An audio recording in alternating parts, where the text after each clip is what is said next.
tiba-tiba, ujug-ujug, Anwar Usman, Paman Usman yang sering disebut oleh netizen, bicara bahwa dia akan membuka sesuatu, akan membongkar sesuatu. Atau dalam bahasa jurnalis ini akan membuka kotak Pandora. Wow. Apa yang dimaksud? Setelah cukup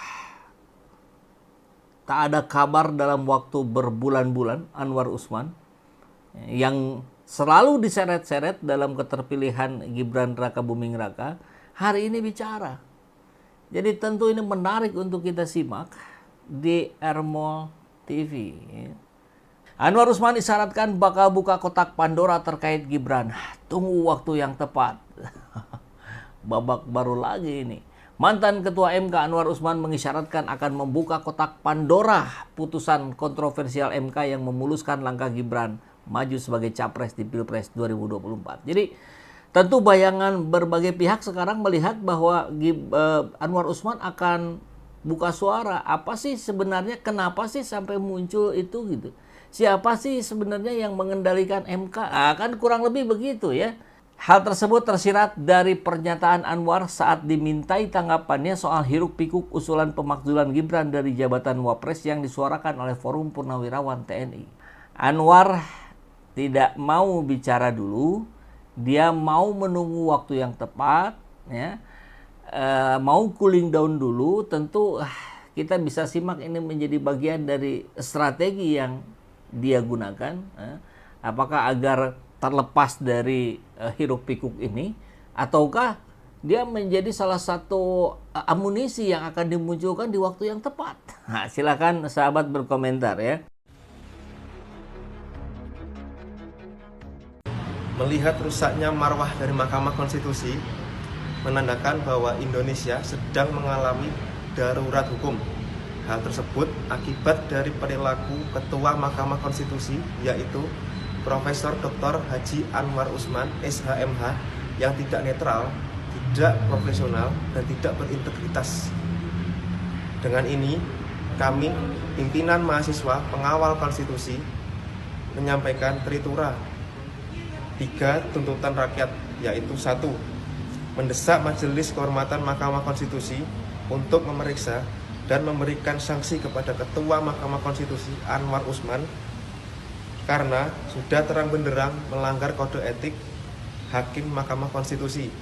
Yang kedua, menuntut untuk Anwar Usman dicopot dari jabatannya sebagai Ketua Mahkamah Konstitusi. 3. Menuntut Anwar Usman diberhentikan secara tidak hormat dari statusnya sebagai Hakim Mahkamah Konstitusi. Terima kasih. Vaksin itu nggak menyembuhkan apa-apa kok. Sejak kapan vaksin bisa menyembuhkan? Vaksin itu ibaratkan vitamin, Bang. Kayak vitamin. Kalau kau nggak makan, kau minum vitamin sehari 1 kali divaksin, atau sebulan 1 kali divaksin, kau nggak makan tetap aja asam lambung naik, Bang. Asam lambung naik, kena semua. Bukan TBC aja, ginjal kau, jantung. Diam dulu Renal, nanti dulu Renal. Lanjut Bang. Sama aja gitu loh, Kak. Nggak ada gunanya vaksin itu gitu loh, Kak. Jadi vaksin itu hanya untuk menambah ibaratkan vitamin supaya kekebalan tubuh. Tetapi apa? Dasarnya itu kita juga harus makan yang sehat, makan yang bergizi, hidup yang sehat, pola hidup yang bagus gitu loh kan. Nah, itu dijamin pemerintah. Gimana caranya orang mau hidupnya sehat kalau seandainya tiap hari diperepetin sama bininya gara-gara gak ada kerjaan? Gimana mau hidup sehat? Makannya aja luntang-lantung. Hidup di pinggiran sungai. Wajar kalau kena penyakit. Bukan TBC aja. Kudis, kurap semua kena. Terus ada vaksin kudis juga nanti. Kan bukan begitu cara menyelesaikan masalah gitu loh kan. Apa yang membuat itu tuh? Selesaikan masalah itu.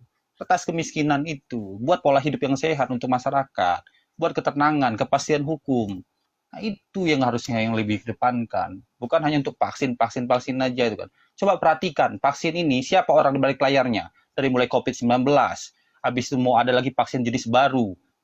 Terus sekarang kontrak lagi vaksin TBC. Siapa orang belakangnya? Dari mulai vaksin yang waktu itu flu babi itu. Siapa orang belakangnya? Sama-sama aja Bill Gates semua kok. Siapa mau bantah? Orang-orang itu juga kalau memainkan itu. Hati ini bisnis. Lalu kita mau menyerahkan diri kita hanya untuk jadi bahan bisnis orang. Kan tolol. Kalau seandainya manusia yang merdeka, silakan tolak. Kalau seandainya nganggap dirinya binatang, silakan kau yang vaksin sendiri. Kau yang jadi uji coba. Kau nganggap diri kau binatang, jangan salahkan nanti ketika kau sakit itu kan. Mendumel ya makan kau sendiri. Kan gitu aja. Gitu aja. Woi. Oke, terima kasih Mas Spartan. Wih, mantap kali ini. Oke, ke Bang MK, silakan Bang MK. Ya baik, terima kasih atas kesempatan yang diberikan terkait dengan. Suaranya mendem Bang MK suaranya mendem. Ya baik, terima kasih atas Nah. kesempatan terkait dengan tema pembicaraan pagi ini vaksin.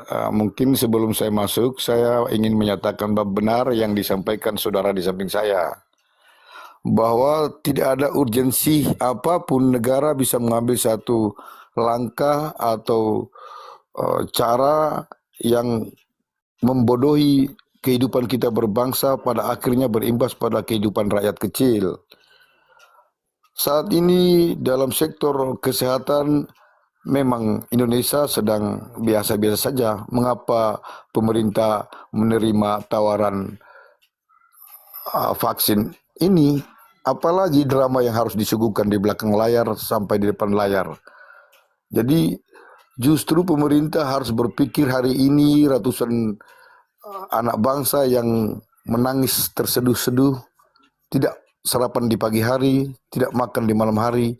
Ini yang justru penyelenggara negara yang berpikir bagaimana caranya untuk bisa kembali mengangkat harkat dan martabat anak negeri. Tidak ada urgensi TBC ini. Mengapa pemerintah harus menerima tawaran ini? Jadi sangat disayangkan. Terlalu banyak presiden memelihara para penjilat di sekelilingnya, sehingga beginilah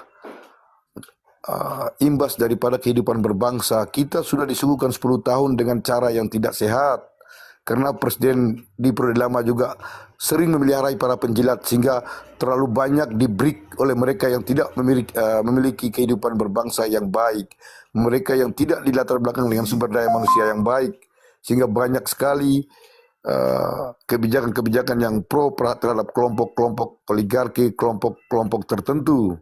Ini yang sangat kita sayangkan. Lalu yang kedua, benar juga yang disampaikan saudara saya bahwa jika alat uji coba itu hanya 2 faktor saja.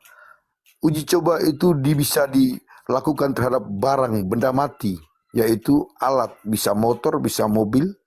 Kemudian kalau di sektor orang yang bernyawa itu adalah hewan.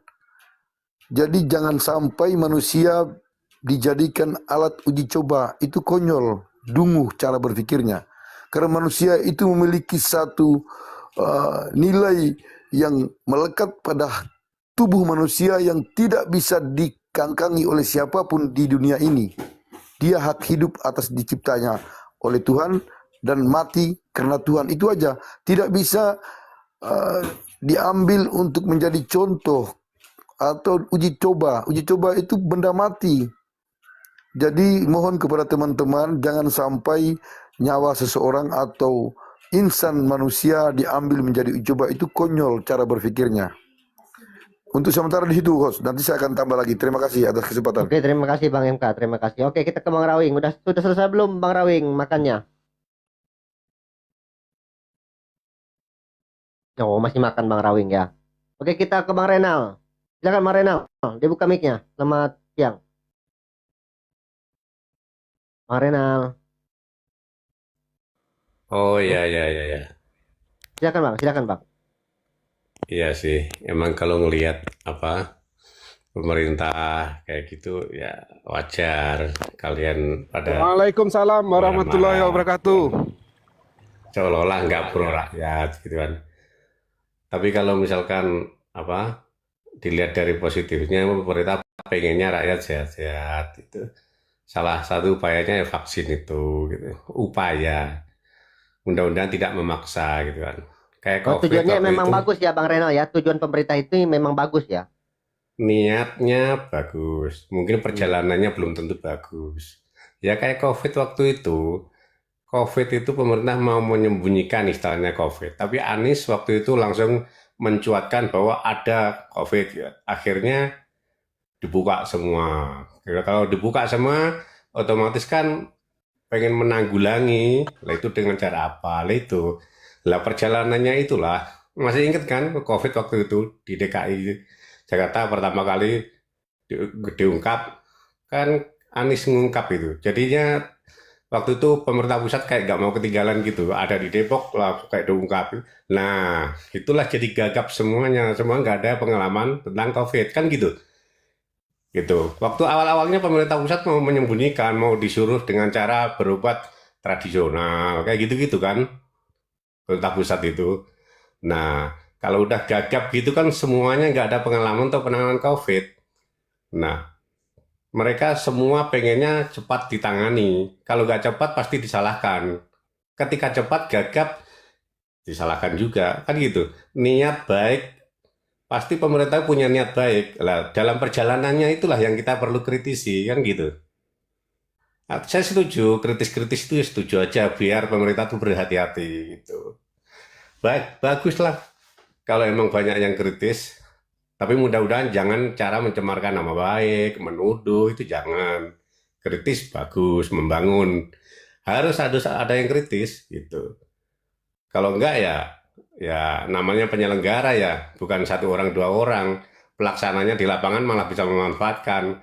Contoh COVID, begitu ada sakit dikit aja, dibilang COVID, padahal belum tentu COVID, itu di lapangannya. Tapi di level yang tertinggi menteri ke atas belum tentu niatnya begitu. Kan itu. Itu berarti Tapi kesalahan saat yang di itu bawah kok, ya. Kesalahan yang di bawah ya, ya. Kesalahan yang yang di di bawah ya. lapangan itu seperti itu. Keputusan di atas perjalanannya di lapangan tuh belum tentu seperti itu gitu loh. Belum tentu apa yang dimaksudkan pusat bisa belum tentu gitu loh. Di level dirjen ke bawah itu kadang-kadang kan takut dimarahin gitu kan. Begitu takut dimarahin, ambillah itu mereka keputusan-keputusan yang kira-kira pengennya cepat aja. Yang pusat ya pengen cepat memang gitu.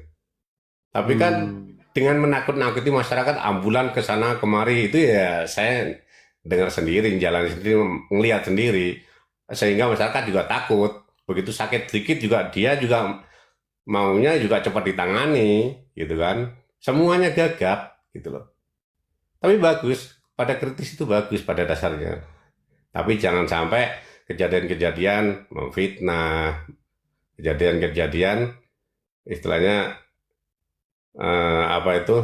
jadi menuduh segala macam yang terjadi. Biasanya itu para Nggak, pembenci, nanti kalau- Bang Renal. Biasanya itu para pembenci itu, Bang.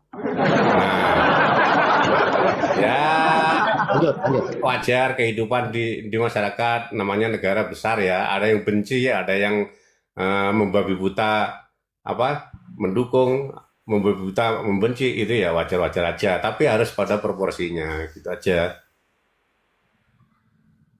Begini Bang Renal, waduh, Bang Jangan Wayawa dulu, ini Agung. masalah ini. Apa sih Agung nggak jelas kau? Ya, silakan. Silakan dulu kau tuh. Oke. Bang Banteng, silakan Bang Banteng. Bang Rawing, kalau udah selesai dibuka aja mic-nya ya Bang Rawing. Oke. Silakan Bang Banteng.